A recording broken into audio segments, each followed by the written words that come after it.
દાંતીવાડા કૃષિ યુનિવર્સિટી સંલગ્ન ખેતીવાડી સંશોધન કેન્દ્ર અડિયાની આજરોજ લોકપ્રભાત દૈનિકના તંત્રી ખેંગારભાઈ યોગી અને સંપાદક પીઆઈ ઠક્કરે મુલાકાત લીધેલ। તેમના જણાવ્યા પ્રમાણે આ કેન્દ્ર આપણા પછાત વિસ્તાર માટે સુંદર ભવિષ્યના આધારે સમાન છે। આ સંશોધન કેન્દ્રના અધિકારીશ્રીઓ સાથે આ કેન્દ્રની કામગીરી બાબતે માહિતી મેળવેલ। આ સંશોધન કેન્દ્રના मुख्य मददनीश संशोधन वैज्ञानिक श्री एन सालवी साहेब, खेतीवाड़ी अधिकारी श्री एजे ठाकुर साहेब તેમજ શ્રી એચ એ પટેલ દ્વારા સંશોધન કેન્દ્રની કામગીરી બાબતે સુંદર માહિતી મેળવેલ। માહિતી અનુસાર 80 વીઘાનું આ સંશોધન ફાર્મ કેન્દ્ર છે, જે દાંતીવાડા યુનિવર્સિટીના માર્ગદર્શન સાથે આ વિસ્તારના ખેડૂતો માટે વિવિધ જાતના બિયારણનો વૈજ્ઞાનિક પદ્ધતિએ ઉછેર કરે છે, સાથે સાથે બાગાયત ખેતીનું માર્ગદર્શન કરે છે। विशेष जानकारी माटे फरज परना मुख्य अधिकारी मददनीश संशोधन वैज्ञानिक श्री एन सालवी साहेब साथे बातचीत और प्रश्नोत्तरी करता अधिकारी श्रीए जणावेल कि खेतीनी जमीनो घटी रही है, साथे साथे खेत पेदाशो पण घटी रही है, जेनाथी उपर आवी वधु खेत पेदाशो मळी रहे ते बाबते तेमना मार्गदर्शनमां खेडूतो काम करी रह्या छे, जेनाथी खेत पेदाशो वधशे, रासायणिक खातरोनो बिनजरूरी उपयोग घटशे ने सिंचाईना पाणीनो सत उपयोग पण थशे। धीमे धीमे खेडूतो आ दिशाમાં કામ કરતા થયા છે। જો આ પ્રમાણે ખેડૂતો કાર્યરત રહેશે તો ખેતી અને ખેડૂતો સમૃદ્ધ બનશે ને વિસ્તાર પણ હરિયાળો બનશે। વિસ્તારના ખેડૂતોએ આ સંશોધન કેન્દ્ર અને સરકારશ્રીની સુંદર યોજનાઓને શહર સ્વીકારી છે ને આનંદ પણ વ્યક્ત કર્યો છે। સરકારશ્રી દ્વારા સંશોધન કરેલ બિયારણો, બાગાયતી ખેતી માટેના રોપાઓ તેમજ આ માટે જરૂરી સાધન સામગ્રી માટે જે પણ નાણાકીય ખર્ચ થાય છે તેમાં સરકાર સહાયરૂપ બની સબસિડી આપી ખેડૂતો ने खेती ने समृद्ध बनावવાનો सुंदर प्रयास कर्यो छे। आ बाबते लोकप्रभातना तंत्रीश्री अने संपादकश्रीए खूब राजीपो व्यक्त करेल अने जणाव्युं के अमो पण आ विस्ताરના ખેડૂતોને આ દિશામાં જાગૃતિ લાવવા માટે તમારી સાથે સહયોગી બની સહકાર આપીશું, જેથી સરકારશ્રીની ખેતી ને ખેડૂતોના સુંદર ભવિષ્ય માટેની આ યોજના ખૂબ ઝડપથી ખેડૂત ભાઈઓ સુધી પહોંચે ને સૂકો ગણાતા આ પ્રદેશ જ્યાં હરિયાળી ક્રાંતિ છવાય, વિસ્તાર નંદનવન બને એ દિશામાં સાથે રાખી કામ કરીશું। નર્મદાજીના નીર ગુજરાતી અને વિસ્તારની જીવાદોરી સમાન બન્યા છે, ત્યારે સુંદર યોજનાનો સમજણપૂર્વક વિવેકપૂર્વક લાભ લઈ પોતાના કુટુંબના વિકાસમાં અને ગુજરાતના વિકાસમાં વિસ્તાર મોખરાનું સ્થાન પ્રાપ્ત કરે છે। અધિકારીશ્રીઓએ પણ પરસ્પરના સહકાર માટે અને સંશોધન કેન્દ્રની મુલાકાત માટે લોકપ્રભાત દૈનિક તેમજ લોકધારા ચેનલનો આભાર વ્યક્ત કરેલ। अहवाल पीआई ठक्कर, लोकधारा न्यूज़, पाटण। क्षमता घटी गई है, एना कारणे उत्पादन घट्યું છે।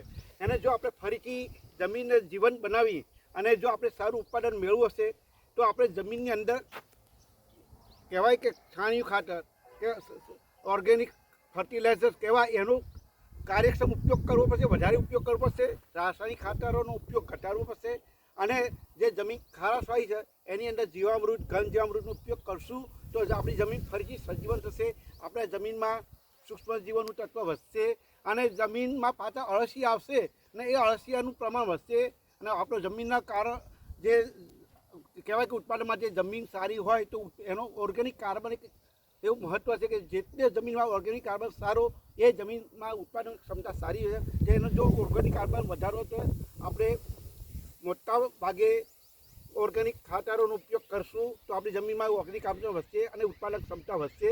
સાથે સાથે કૃષિ યુનિવર્સિટીએ ભલામણ કરે મુજબ ખાતરો, બિયારણોનો કાર્યક્ષમ ઉપયોગ કરવો પડશે। ખાસ કરીને આપણે પાણીનો જે આડેધડ ઉપયોગ કરે છે એ રોકીને જમીન બગડતી અટકાવી હશે તો આજે તમે જુઓ છો કે તમારી જમીન, તમારા ખેતર હતા એ 6-7 વર્ષ પહેલાં જે વરાપ આવતી હતી આજે 15, 20, 25 વર્ષ જમીનમાં વરાપ નથી આવતી। એનું મુખ્ય કારણ એ છે કે આપણે જે નર્મદાના પાણીનો બેફામ ઉપયોગ કર્યો છે, જેના કારણે જમીન કઠણ થઈ ગઈ છે અને એના કારણે વરાપ આવતી નથી। તો આપણે કાર્યક્ષમ ઉપયોગ માટે ટપક અને ફુવારા પદ્ધતિ અપનાવીશું તો ચોક્કસ આપણી જમીનમાંથી જે ક્ષારનું પ્રમાણ ઘટશે, સાથે સાથે ખાતરોના ઓર્ગેનિક ખાતરોના ઉપયોગથી આપણી જમીનની ઉત્પાદન વધશે અને ઉત્પાદન ક્ષમતા વધશે તો ચોક્કસ આપણું ફાર્મ ઉત્પાદન ઘટશે। સાથે સાથે ખેતી ખર્ચ ઘટવા માટે આપણે કહેવાય કે વાવણી અને તાવણી એ સમયસર હોવું જોઈએ, તો સમયસર વાવણીનું એનું પ્લાનિંગ સાથે વાવણી કરો, કઈ જાત વાવી છે પહેલેથી નક્કી કરો અને આયોજન જેમ આપણે લગ્નમાં જેવું આયોજન કરીએ છીએ પહેલેથી એવું જ આપણે ખેતીમાં પહેલેથી આયોજન કરીએ તો કોઈ દિવસ આપણે ખેતીમાં પાછા નહીં પડીએ। હું તો આજે કહું છું કે હંમેશા ખેતી ઉત્તમ જ રહેવાની છે ને એ માટે આપણે ફાર્મ ઉત્પાદન વધારે એવું ખેડૂતોને હું શુભેચ્છા આપું છું કે આપણી ઉત્પાદન મારો એક વધારવામાં. પેટા પ્રશ્ન છે સાહેબ હા. આપને કે હાલ તમે આ સરકારશ્રીની સુંદર યોજનાઓ છે અને દાંતીવાડા યુનિવર્સિટી પણ એમાં રસ લઈને આવું આ કેન્દ્ર આપ્યું છે તો હા. તમને અહીં આ ખેડૂતો સાથે જે કામગીરી કરો છો તો એમાં શું એનાથી સારા પરિણામો કેટલા મળ્યા અથવા શું હજુ તકલીફો પડી રહી છે? તો એ વાત સાચી. અમારે જે ખેડૂતોની સાથે કામ કરીએ છીએ કૃષિ યુનિવર્સિટી અને સરદાર સરોવર નર્મદા નિગમના સહયોગથી અમારે યોજના ચાલે છે. એમાં અમે ખેડૂતોને અમારે જે ફાર્મ ખાતે સંશોધન કર્યા હોય ને સંશોધનો ખેડૂત સુધી પહોંચે અને એનાથી એનું ઉત્પાદન વધે એના માટે નવી જે જાતો બહાર પડી હોય એના ડેમોન્સ્ટ્રેશન આપીએ છીએ. સાથે સાથે અમે રાસાયણિક ખાતરનો ઉપયોગ ઓછો કરી અને ઓર્ગેનિક કે સજીવ પ્રાકૃતિક ખેતી તરફ મળે એ માટે એના માટેના અમે આયોમાનો ઉપયોગ કરીને અમે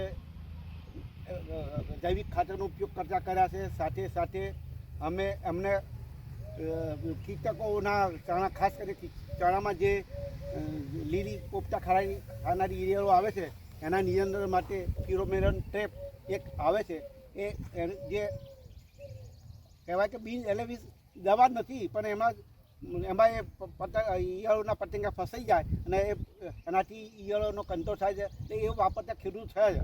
અમે જ્યાં શરૂઆતમાં આપતા હતા તો ખેડૂતો વાપરતા નહોતા પણ જે વાપર્યું અમને ખેડૂતોને ખબર પડી તો હવે ખેડૂતો કહે સાહેબ તમે ક્યાંથી લાવ્યા તો એ ખેડૂત સાહેબ ડાયરેક્ટ વેપારી ત્યાંથી ફિરોમેન ટેપનો ઉપયોગ કરતા જાય એટલે દવામાં ચણામાં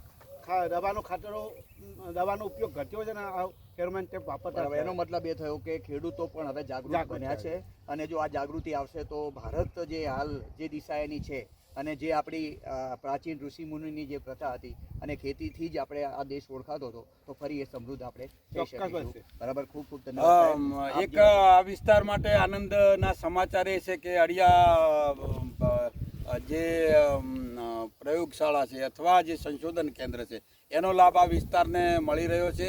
જે ટૂંક સમયમાં અમને લાગે છે કે આ વિસ્તાર ફરીથી જે આ ધાનનો કોઠાર ગણાતો વઢિયાર એ વઢિયાર પંથકને અડિયા સંશોધન કેન્દ્રનું જે મૂલ્યવાન યોગદાન મળે છે તે બદલ ખરેખર અભિનંદનને પાત્ર છે અને અમે આખી ટીમને ખૂબ ખૂબ શુભેચ્છાઓ પાઠવીએ છીએ અને ખેડૂત અને ખેતીની સાથે એમના જે માનવ રોજગારીના વધતા પ્રમાણ અંગે પણ આપને અભિનંદન પાત્ર છે. સાથે પાણીનો પણ સુયોગ્ય ઉપયોગ થાય છે એ પણ ખરેખર આનંદદાયક છે.